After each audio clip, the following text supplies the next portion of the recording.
They say a samurai does not fear death, but that's not true. What he truly fears is living without purpose. For years he fought against everything, against his enemies, against his destiny, against the silence that lived within him. Every dawn he put on his armor, believing the war was out there, when in truth, the fiercest battle was the one he fought inside. He sought perfection, control, victory, until one day he understood. The sharpest sword does not cut outward, it cuts within. And when the mind stops attacking, the soul finally rests. He did not win on a battlefield, nor in a duel. He won the day he released his sword and realized there is no enemy when there is presence. Because sometimes, only when the samurai stops fighting, he wins. The echo of the inner war. The war had ended long ago, but inside him, the echoes never stopped. He could still hear the clash of swords, the screams, the fire, the silence that follows destruction. And yet, what haunted him most was not what he had lost on the battlefield, but what he had lost within himself. He was trained to be unbreakable, to never show weakness, to fight until the last breath. But no one had ever taught him how to rest. No one had shown him what to do. When the enemy no longer came from outside, but from the noise of his own thoughts. Every night, he sat in the dark, his armor beside him, his sword across his knees. He would close his eyes and still feel the urge to defend, to strike, to survive. But against what? Against whom? There was no one left to fight. Only the restless mind, replaying battles that no longer existed.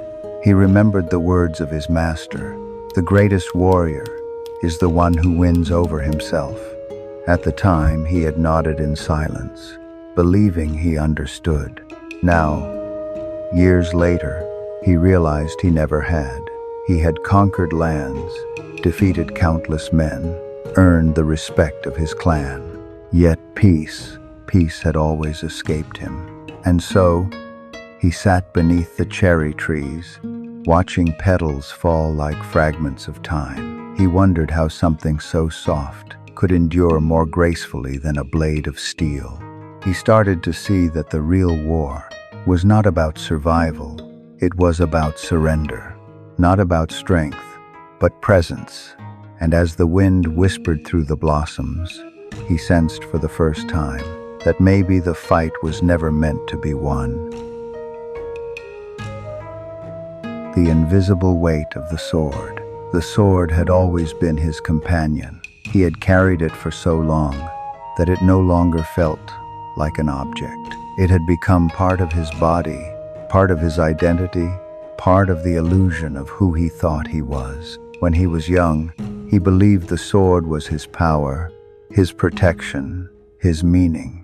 It gave him a reason to rise, a shape to his pride, a purpose to his silence. But with time, he began to feel something he had never expected. The sword had grown heavy, not in weight, but in presence. Each day, the metal seemed colder, each swing slower, each victory emptier. He realized that what once made him strong now chained him to a battle that no longer existed. Every time he held that blade, it reminded him of who he used to be, and of everything he could no longer escape.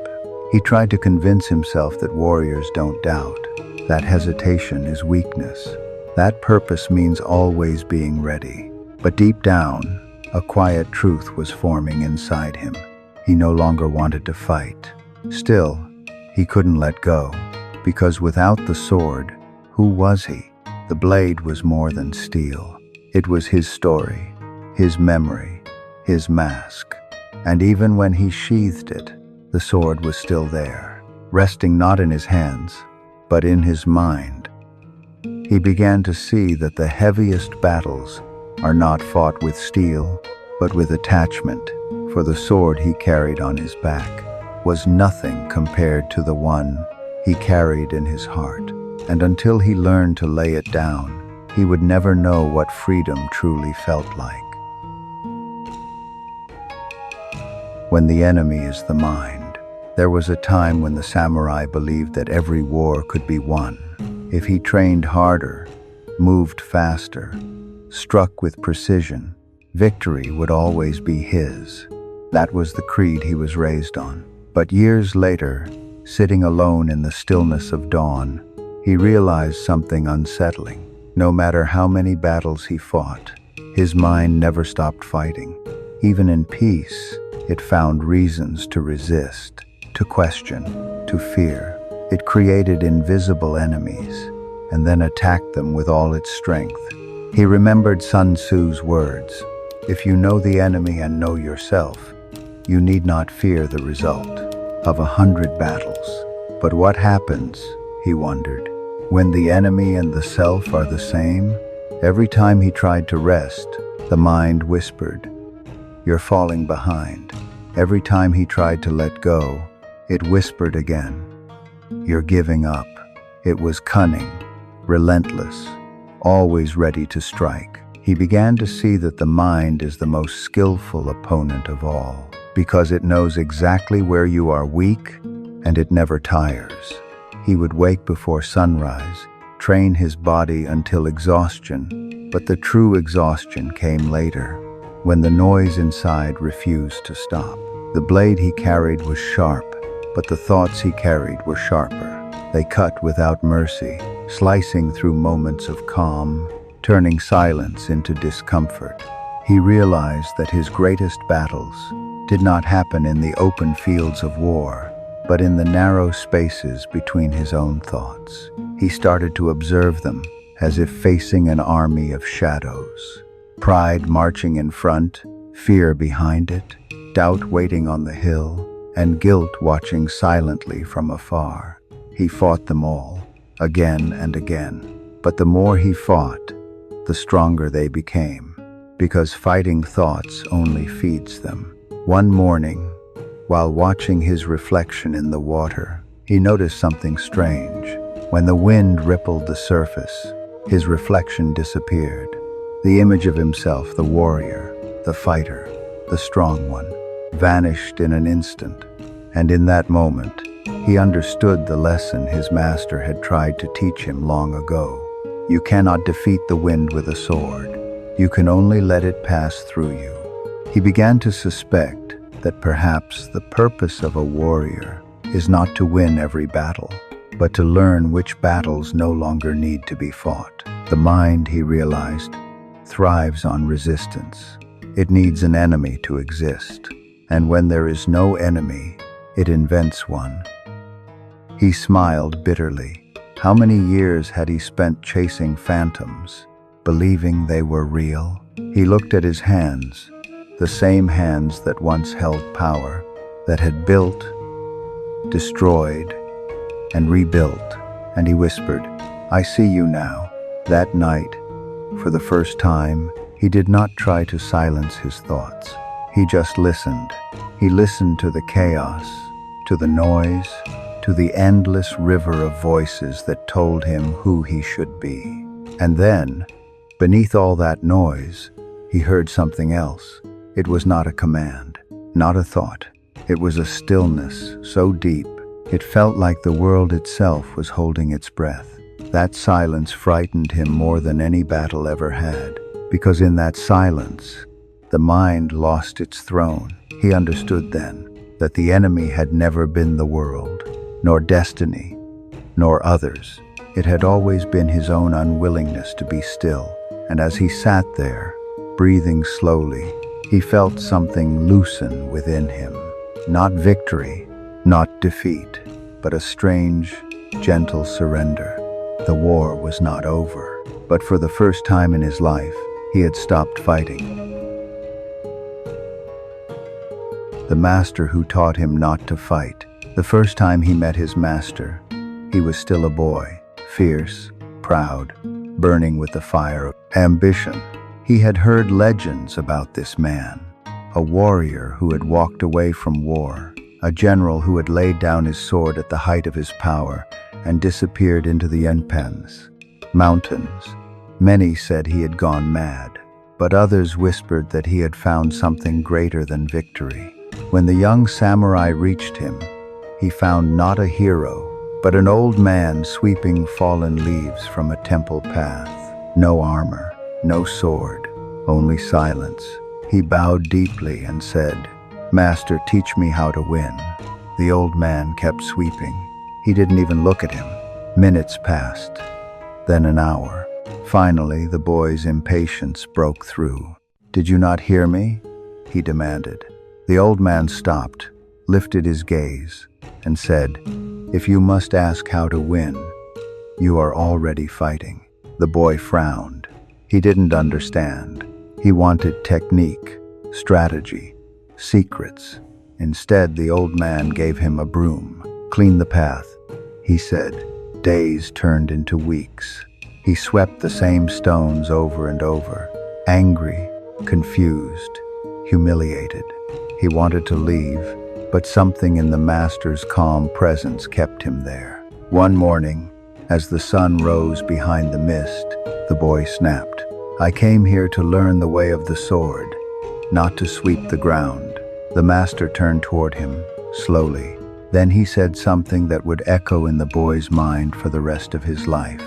"Until you can sweep without resistance, you cannot swing a sword without hatred."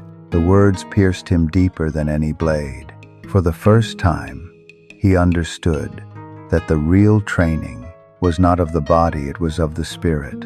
So he stayed, and he learned to move with the rhythm of the world, not against it. He learned that every movement, no matter how small, carries the essence of intention, that the mind that fights the broom will also fight the blade, and the life that resists what it's given will never find peace. Years later, when he became a warrior of renown, he still remembered that morning, the way the sunlight touched the stones, the way the master's words hung in the air like a blade suspended in silence. Now, sitting alone after years of war, he finally understood what his master had meant. He had mastered every form of combat, but had never mastered his own resistance. All his victories, his titles, his scars, they were proof of strength, yes, but also of a deeper weakness, his need to keep fighting, even when the battle was long over. He thought of returning to the mountain, to find the master again, to thank him for a lesson he had not yet lived. But he knew the man was gone. What remained was his teaching, carved not in words, but in silence.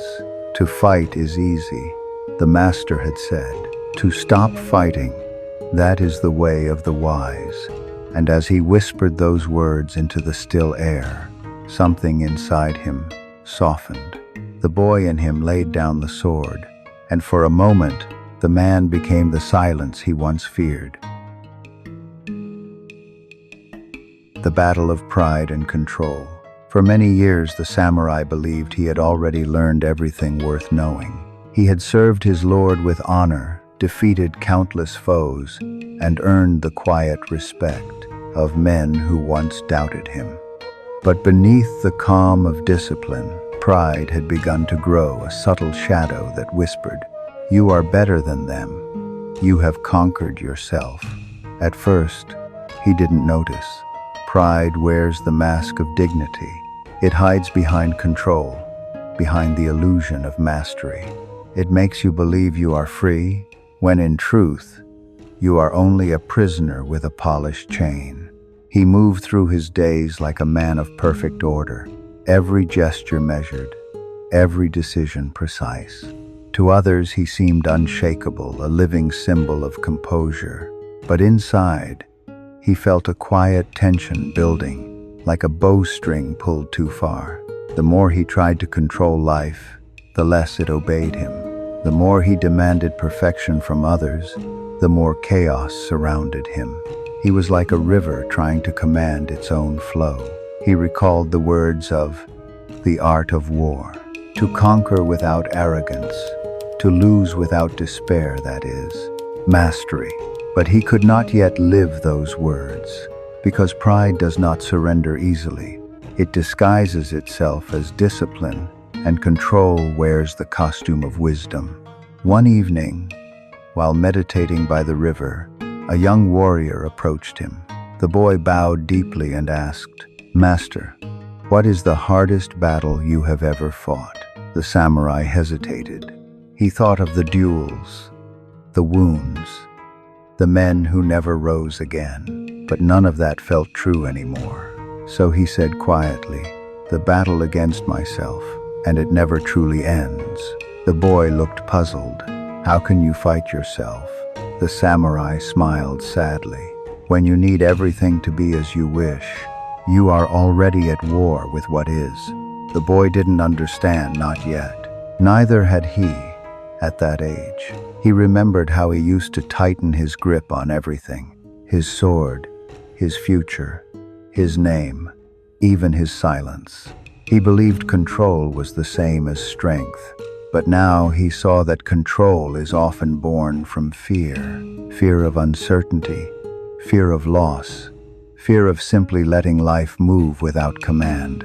That night the wind rose.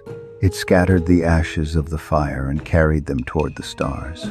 He watched them drift upward, and for a moment, he imagined his own pride dissolving like that, leaving behind only what was real. In that stillness, a thought came to him like a whisper from the past. The sword that kills can also protect. The mind that commands can also serve.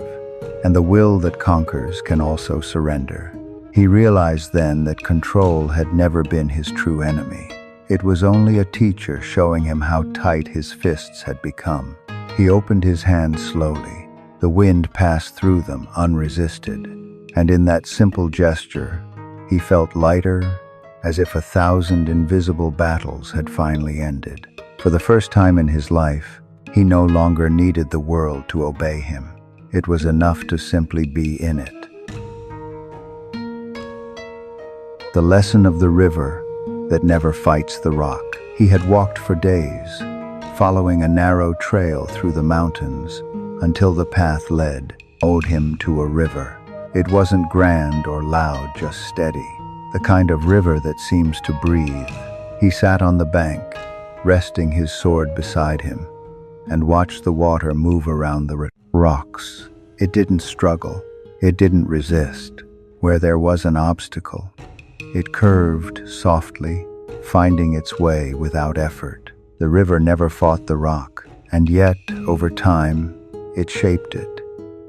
He realized then how foolish he had been, spending a lifetime trying to cut through life's stones, instead of learning to flow around them.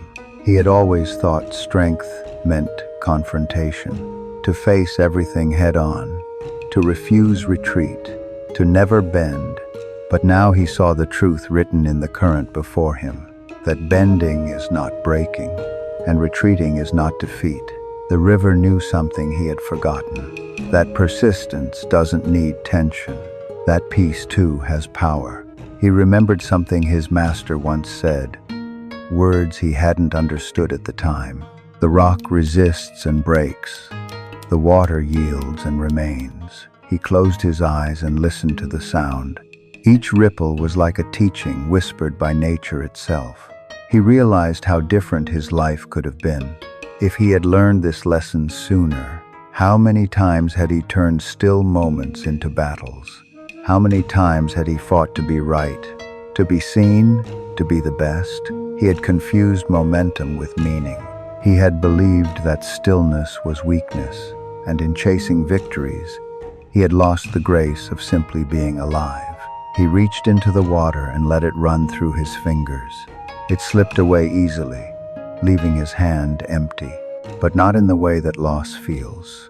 It was a different kind of emptiness, light, clean, alive.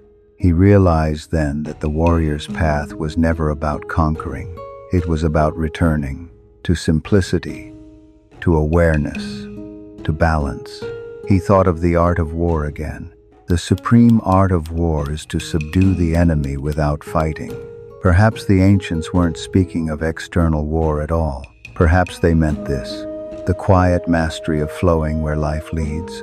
Instead of trying to carve a new river with your will, he stayed there until dusk, watching the sky turn gold, the water darken, and the first stars flicker over the surface. When he finally rose, he didn't take the sword immediately. He looked at it differently now. It was no longer a weapon, it was a reminder, a symbol of a man who had once believed that victory meant control. He smiled faintly. The river continued to move, endlessly patient, endlessly free. And he whispered to himself, "If I learn to be like water, then nothing can break me." Silence as strategy. For most of his life, silence had frightened him. It was the space between victories, the pause after a command, the long echo that followed a scream on the battlefield. He had always filled it, with plans, with orders, with noise, because silence felt too much like facing himself. But lately, he had begun to notice that silence did not demand anything of him. It didn't praise or condemn. It simply revealed. At first, he mistook it for emptiness. But the longer he sat in it, the more he realized it was full of answers he had never been still enough to hear. He remembered a lesson from the art of war. In the midst of chaos, there is also opportunity. He had always taken it to mean strategy, timing, calculation. Now he understood it differently. The opportunity wasn't to attack, it was to pause. Silence had become his new weapon, not a sword that cut through flesh, but a space that cut through illusion. He began to speak less, not because he had nothing to say, but because he started to realize how many words are born from fear. Fear of being misunderstood, fear of not being seen, fear of the quiet truth that waits behind every sound. The young warriors around him noticed the change. They came to him for advice, but he often gave none. He would just look at them, steady and patient, until they found their own answers in his gaze. They called it wisdom. He called it listening. In the silence, he began to hear everything more clearly. The rhythm of his breath, the murmur of the wind, the pulse of life moving through him. He realized that most men speak to control the world, but silence allows the world to move through you.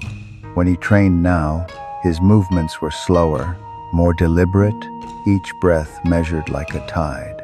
There was no noise in his body, no rush in his strikes. Even his blade seemed to rest while it moved. He started to understand that strategy was not only about cleverness or anticipation, it was about harmony, with the moment, with the energy around him, with the rhythm of life itself. Sometimes, when he faced conflict, he would simply remain still. The other would grow impatient, confused, angry at his calm. And in that moment, the battle was already over. He didn't need to win anymore. He just needed to stay awake. He remembered what his master once told him in the temple courtyard. Noise belongs to those who still seek validation. Silence belongs to those who have found themselves. He smiled at the memory, how long it had taken him to understand. All those years of shouting inwardly for peace, when peace had been whispering the whole time. That night, as the moon hung low over the trees, he sat beneath it and closed his eyes. No prayer, no goal, just quiet. And in that quiet, he felt life moving exactly as it should. Not demanding, not explaining, not fighting. It was enough. The day he let go of the sword.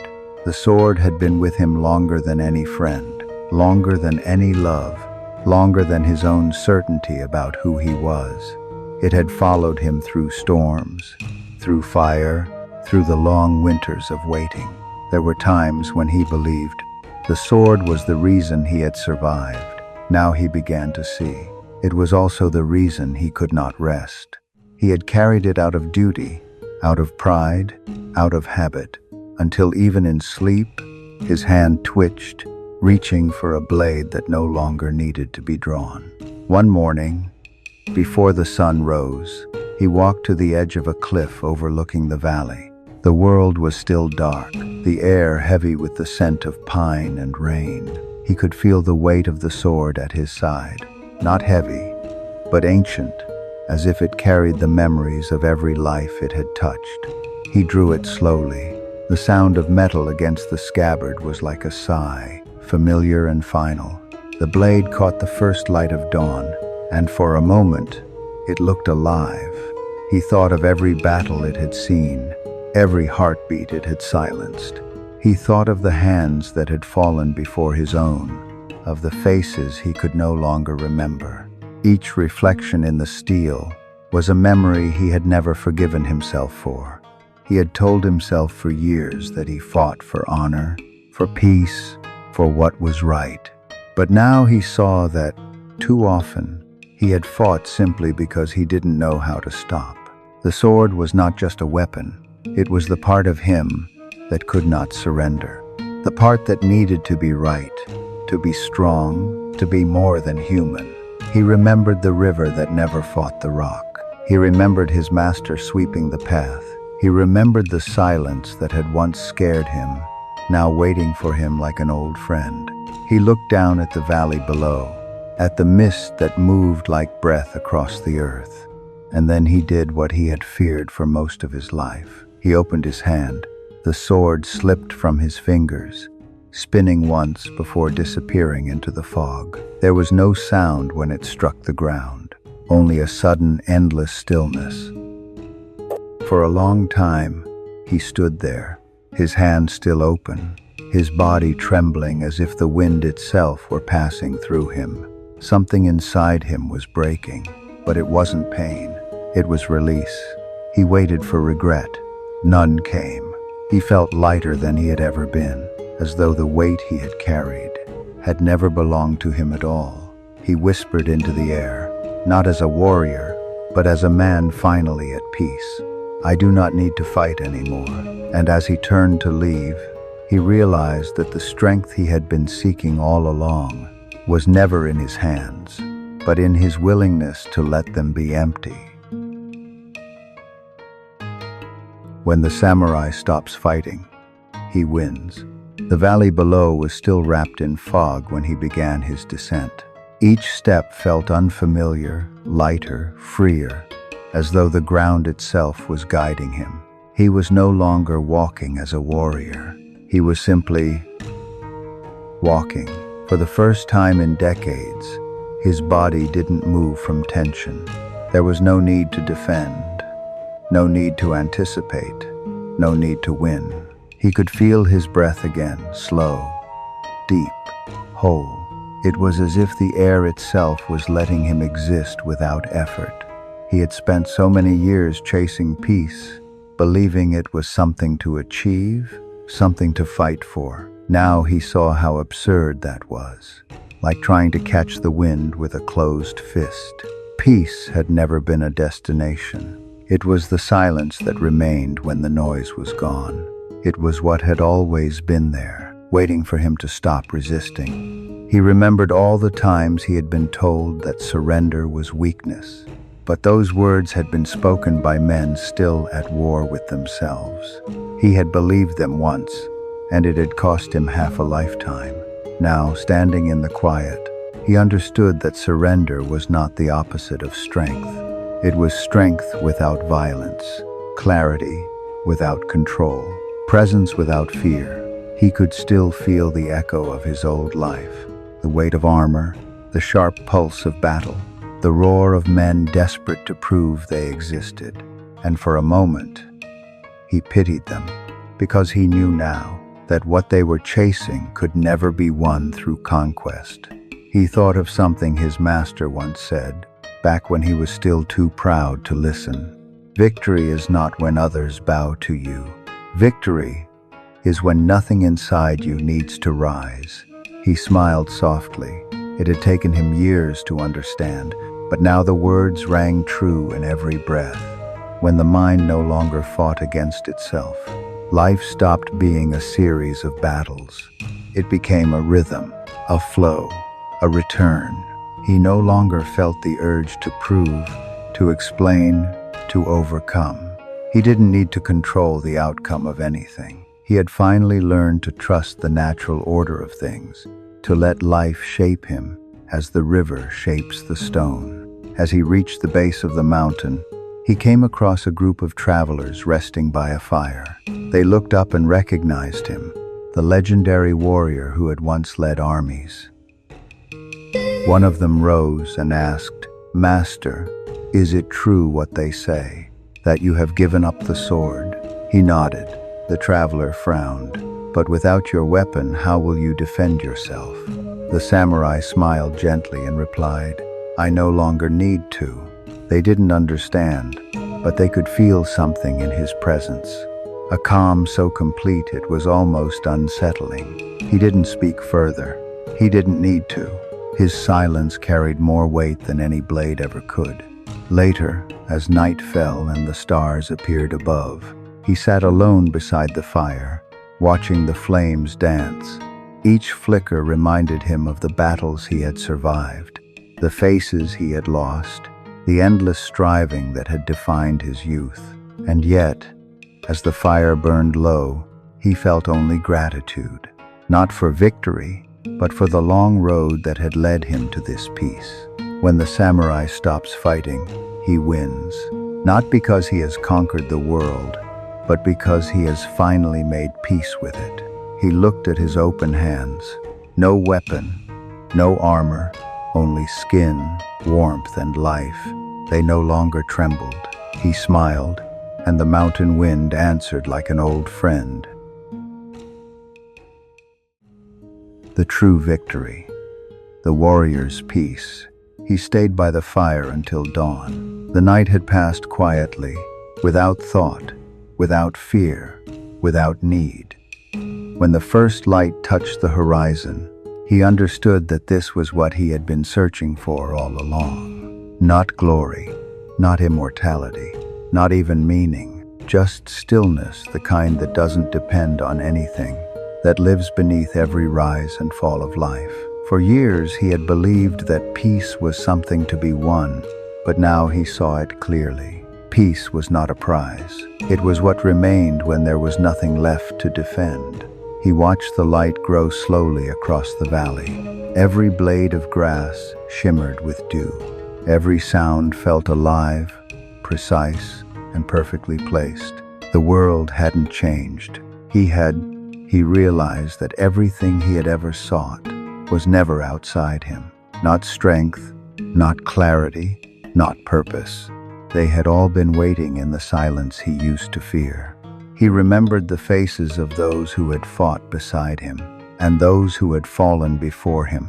He saw their eyes again filled with the same longing he once carried, to matter, to endure, to be remembered. And he wished he could tell them that it had never been about surviving. It had always been about awakening. He thought of his master sweeping the path, of the river bending around the rock, of the sword disappearing into the mist. Each had been a fragment of the same lesson, the art of letting go. He closed his eyes and breathed deeply. The air was cool, the earth steady beneath him, and in that simple breath, he felt it, the perfect balance between strength and surrender. He smiled.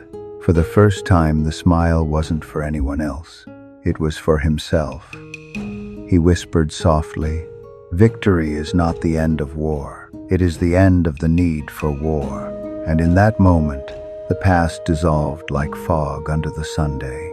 The noise of the world faded, leaving only presence vast, quiet, alive. He rose slowly and began to walk. No destination, no mission, no armor, just a man returning to himself. The wind moved gently through the trees. The river sang its endless song, and the earth, the same earth he had once bled upon, welcomed his steps without judgment. He understood now, when a warrior finds peace, he doesn't stop being a warrior. He simply becomes one with everything he once tried to conquer. As he disappeared into the forest, the silence behind him deepened, not empty, but full of life. And if someone had seen him then, they might have thought he was just another traveler. But those who looked closely would have noticed something different in his eyes. A calm that could not be taught, a strength that did not need to prove itself, because he had finally learned the greatest secret of the path. When the samurai stops fighting, he wins.